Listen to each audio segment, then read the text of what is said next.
The road into God's light was bone-white and jagged, carved from sun-blistered rock and centuries of wagon wheels. The wind pulled grit through the dry grass like it wanted to scour the last traces of her away.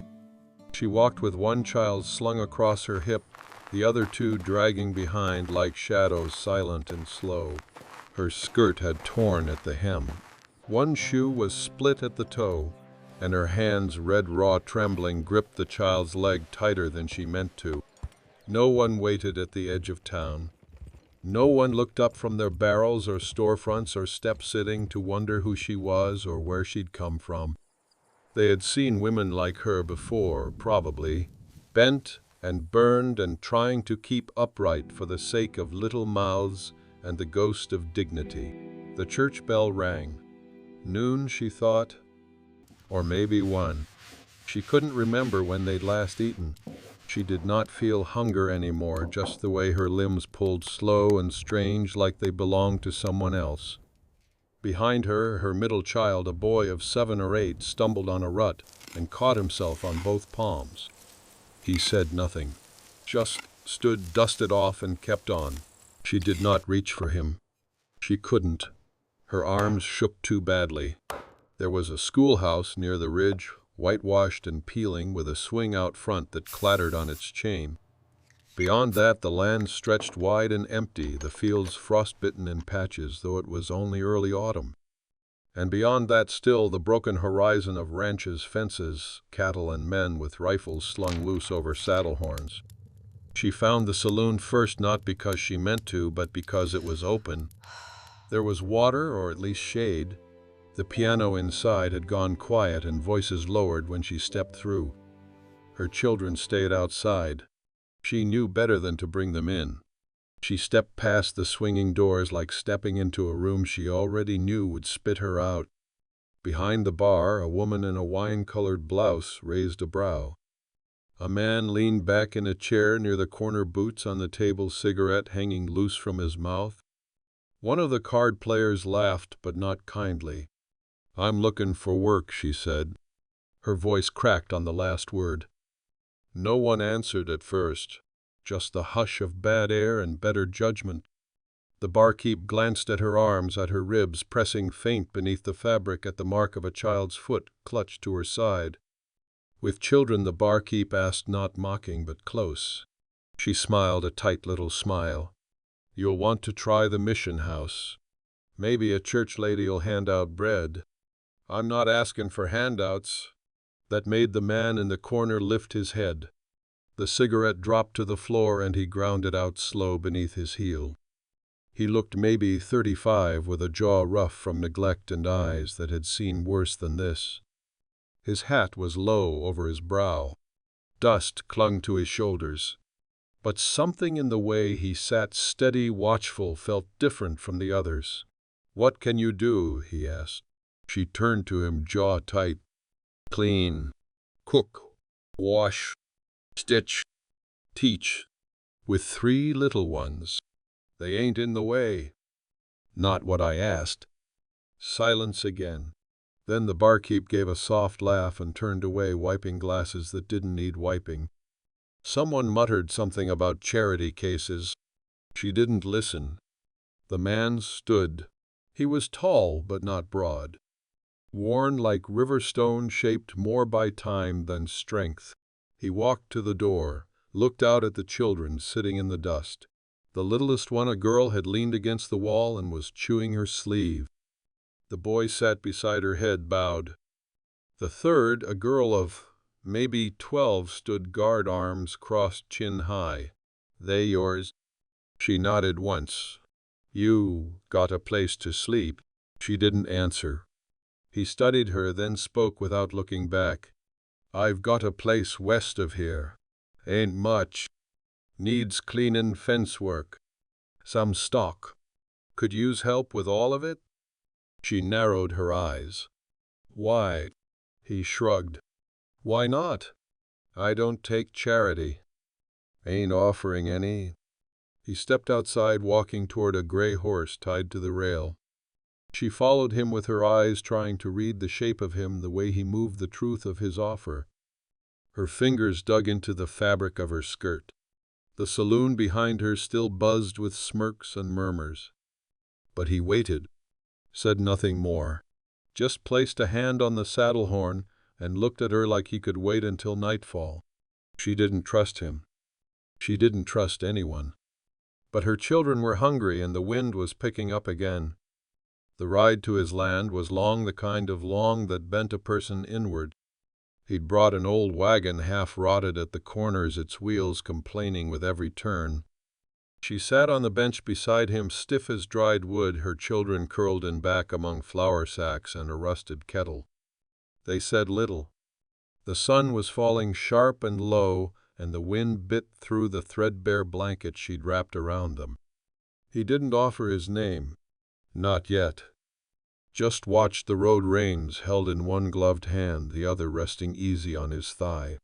She noticed the calluses on his knuckles, the small scar across his wrist like a seam from something long ago. "Land's hard out this way," he said, not quite to her. "So's the weather. And people. Ain't many who stay." She didn't respond. She was watching the flat brown plains turn gold, watching how the lights scattered across the earth like something spilled and lost. The silence stretched again. "My name's Elijah." She looked at him, then back at the road. "Miriam." He nodded once. "You got a husband?" Her jaw clenched. "Not anymore." He didn't ask further, didn't offer sympathy, just nodded again like that was the only answer needed. The house, if it could be called that, was a box of timber sunk into the earth, wind battered and crooked at the porch. 2 windows, one broken. The barn behind it leaned to the east like it was tired of pretending to stand. But it was land. Land with a fence, mostly standing, and a well with a bucket still tied. Chickens scattered when the wagon rolled in. One skinny dog barked and disappeared under the porch. Miriam climbed down first. Her legs gave a little at the knees and she steadied herself before helping the children. Elijah untied the horse and led it toward the barn without a word. Inside the house was a mess, dust thick on the table, mouse droppings in the corners, a cot in one room, a bed in the other. She ran her fingers over the mantel and they came away gray. "Hadn't planned to need much company," Elijah said, coming in behind her. "But you clean this place up, cook what's in the storehouse. I'll make sure your young ones eat." She turned to face him. "For how long?" He studied her, then looked past her toward the children huddled in the doorway. "You work, you stay. Simple as that." She nodded once. That was enough. That night she scrubbed the table clean while the children sat in a row on the floor, their feet tucked under them, too quiet for their age. She found beans and cornmeal and managed a thin stew, boiling it on the old stove while the windows rattled. Elijah sat on the porch most of the evening, sharpening a blade, saying nothing. When she brought him a bowl, he took it without looking up. Ate slow, said thank you. Nothing more. She slept that night beside her children on a nest of blankets, the cot unused. The wind howled through the cracks in the boards and the dog whined low under the floor. She did not sleep deeply. She never did. But when she opened her eyes just before dawn, the house was still standing, her children still breathing, and the kettle still warm from the fire. In the days that followed, she worked without pause. Cleared the dust, patched the curtains, washed the linens, and hung them until her fingers bled. She walked to the well in the mornings with her eldest, and together they hauled water until their arms ached. The youngest helped dry dishes.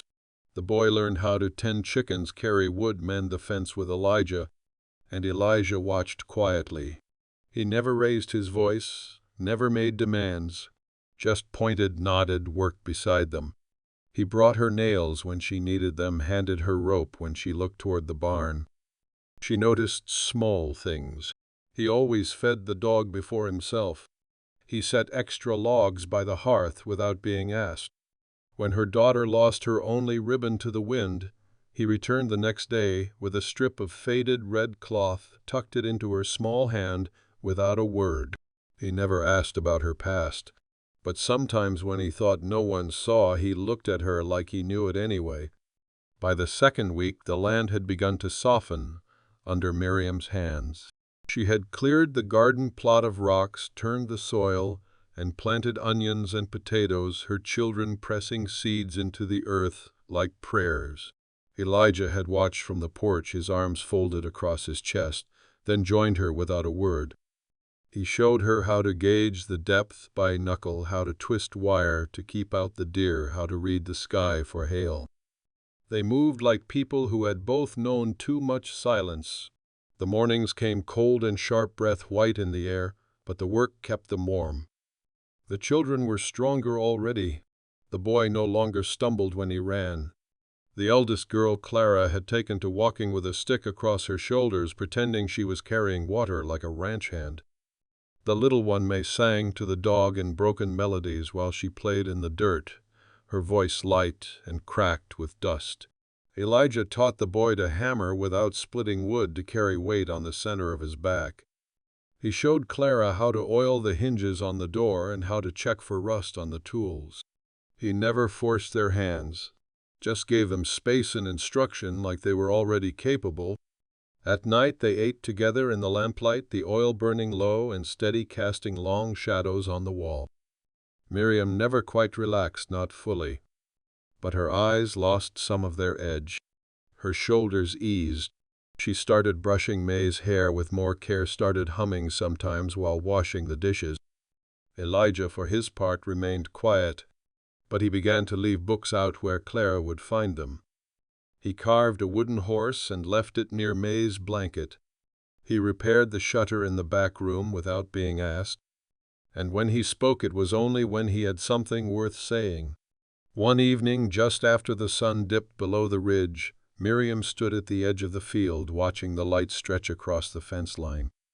Elijah came up behind her, boots quiet in the tall grass.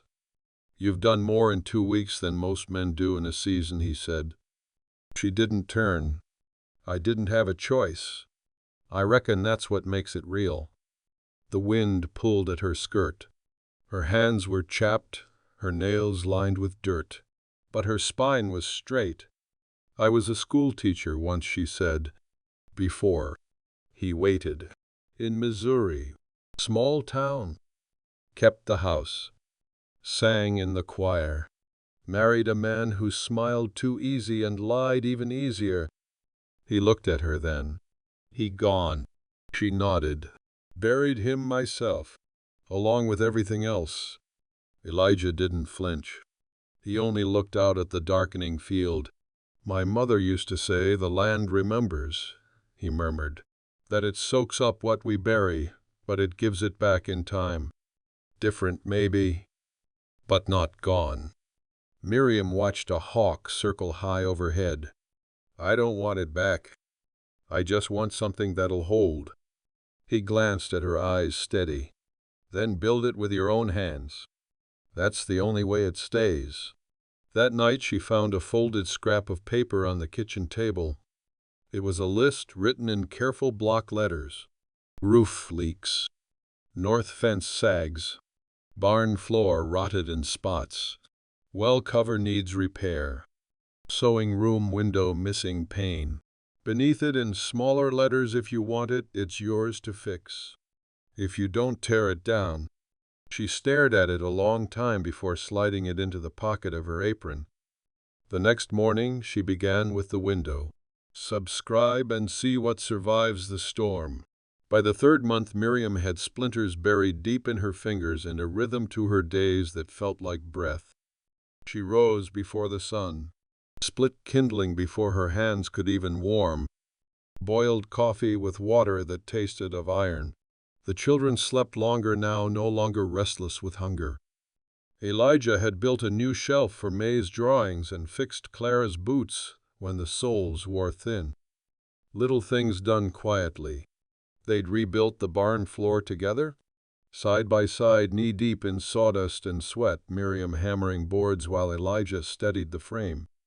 When she cursed under her breath after smashing her thumb, he didn't laugh. Just handed her a cold rag and said, "Means you're doing it right." She learned his habits. He carried the ledger book in his coat like it was something sacred. He counted feet by memory.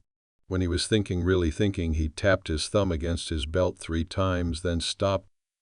And he watched the horizon every evening long after the sun dropped, as if expecting someone or something that never came. She never asked. Not about the scars on his forearms. Not about the name carved faint into the edge of the porch rail. Not about the wooden cradle half buried under a tarp in the storage room. Some pain, she knew, asked not to be spoken. Still they grew into each other the way weather shapes rock, not quick, not clean, but real. He taught her to ride again. It had been years. Her back was too stiff at first, and she hated how the saddle rubbed raw, but she gritted through it. When she finally managed the full loop around the field without stopping, Elijah tipped his hat slow and proud and said, "Knew you could." Some nights they sat on the porch with tin cups of coffee and didn't say a word. The dog lay between them. The stars came out like pinholes in a dark cloth, and the air cooled until you could feel the land breathing. Then came the letter. A stranger rode up at noon with dust on his hat and a smirk that didn't belong. Miriam was hauling water. Clara stood beside her with a full pail, and both froze when the man called out Mrs. Bishop. She went still. The name struck like a blade, clean and cold. Elijah came from the barn, wiping his hands on a rag. The stranger tipped his hat. "Just delivering," is all he said, holding out an envelope. "From the courts up in Abilene." She took it with fingers gone stiff. Her name, her old name, written in bold ink. She waited until the man was gone, until the dust settled behind his horse, then opened it. Elijah didn't ask. Just watched her face. She read it once, twice, then folded it and tucked it into her apron. "They're claiming I ain't the rightful guardian," she said at last. Her voice was dry as old wood. "His brother says I took the children without permission. Wants them back. Says he's got the means." Elijah leaned back against the fence. "You trust him?" "I don't even know him. Never met him. But I know the kind of man who wants children for show. For inheritance. For control." He nodded slow. "You got anything to prove your story?" "No.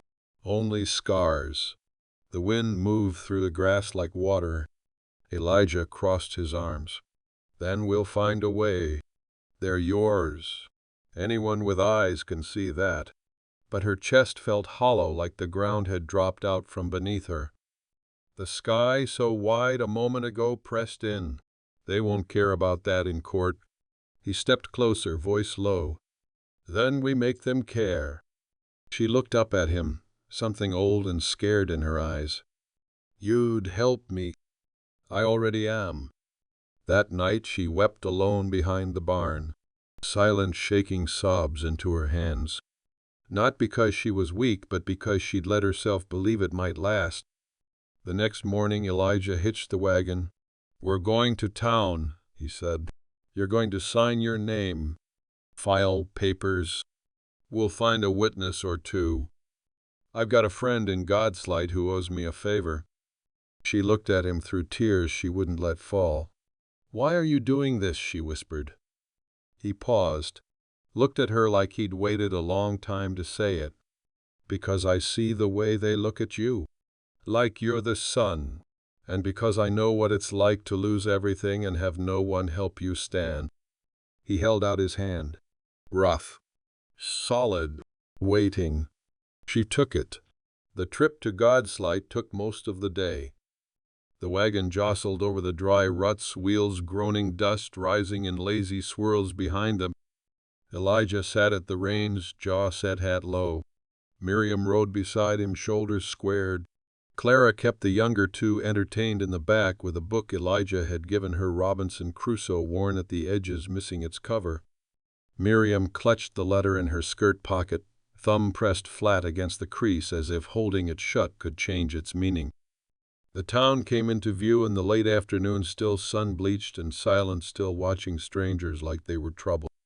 She could feel the eyes before they even reached the main street, but this time she didn't flinch. She stepped down from the wagon with her chin high and her children close. The clerk at the courthouse smelled of ink and sweat and gave her a look like he was already tired of her story. "You don't have a marriage license?" he asked, tapping his pen. "No," she said. "He never filed it. Said paper didn't make it real." "Do you have a birth certificate for the children?" "No." He sighed. "Ma'am, I can't just take your word." "I can," Elijah said, stepping forward. "And so can two others in town who saw her here working honest, raising those children like they were blood. We'll bring them in." The clerk frowned but didn't argue. They spent the next 2 hours chasing down names. Mrs. Whitcomb, the seamstress who'd seen Miriam hauling sacks of flour with May tied to her back. Jonah Keller, the old ranch hand who'd shared stew with her children under the oak behind the church. Each gave a statement. Simple words spoken plainly. She's the one feeds 'em. She's the one tucks 'em in. She's the one keeps 'em safe. That night back at the house, Miriam sat at the table staring at the official papers Elijah had helped her sign. Her name printed clean, her children listed beneath, all legal now, on paper at least. But it hadn't changed how her hands trembled, how fear still curled under her ribs. "They can still come for them," she said. "If they want to bad enough." "They'll have to come through me first," Elijah said. She looked up. "That won't stop them."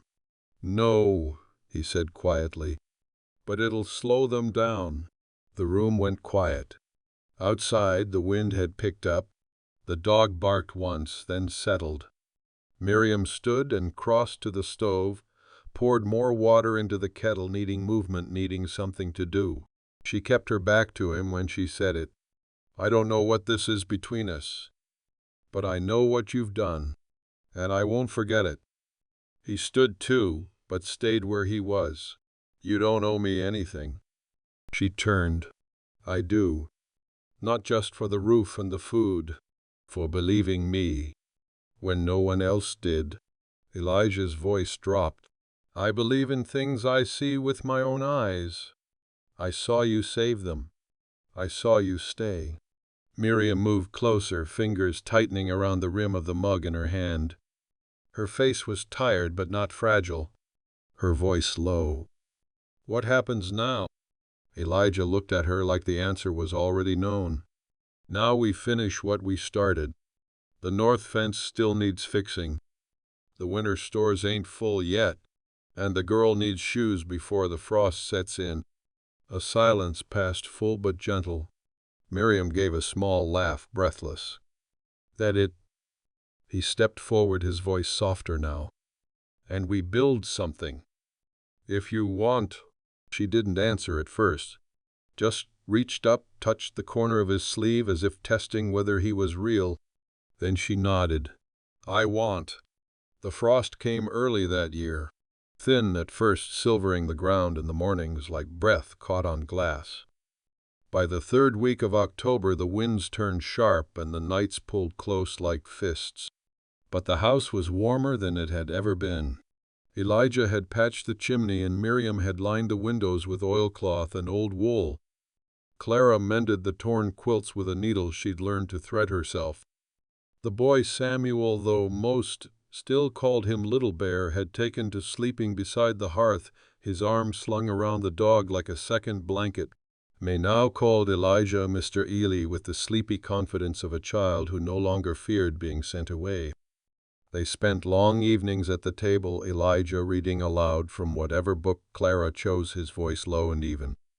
Miriam cooked thick stews that clung to the ribs, bread that rose slow and sweet, her sleeves rolled up to the elbows and flour dusting her cheek. Sometimes after the children had gone to sleep, they'd sit by the fire. No talking, just the slow crack of wood and the silence of people who had found the edge of peace and were learning not to flinch at it. One night, Elijah pulled out a small box from the bottom of a chest she hadn't seen before. Inside were a few keepsakes, an old spur, a carved whistle, a worn photograph of a woman with storm-dark eyes holding a baby wrapped in flannel. "My sister," he said, watching the fire, "raised me when our mother passed. She's gone now. Fever took her. That baby, he didn't make it either." Miriam said nothing, just watched his hands as he slid the box closed, slow and careful. "I don't keep much," he added, "but I keep what matters." She thought of the things she had left behind: a gold comb, a hymn book, the letter her husband wrote before riding out and never returning, none of it worth holding now. "You ever think about leaving?" she asked quietly. Elijah shook his head. "Used to. Not anymore. There's something here now." Her eyes met his. He didn't smile. He didn't need to. Later that week, trouble came back just as winter settled in. A man on a pale horse rode up the trail in a wool coat too fine for the land. His boots were clean, his nails manicured. He dismounted slow, like he expected someone to take the reins for him. Miriam saw him from the kitchen window and knew before he spoke. The brother. He didn't knock, just stood at the edge of the porch surveying the house like it was something bought and not yet paid for. "You Miriam Bishop?" he asked, though he already knew. Elijah stepped out behind her, silent. The man's eyes shifted. "I've come for the children. I've got legal claim. Judge Anabilin signed off." "No," Miriam said, her voice like iron dragged over gravel. "I'm not here to argue." "You don't have to be," Elijah said. "You're not taking them." The man chuckled. "And who are you supposed to be?" Elijah didn't answer. He stepped forward and handed him a stack of papers, witness statements, notarized documents, the sealed response from the county office recognizing Miriam as the children's sole guardian. "You can take that to your judge," Elijah said, "or ride back where you came from. But either way, you're leaving here without them." The man's face darkened, but he didn't move.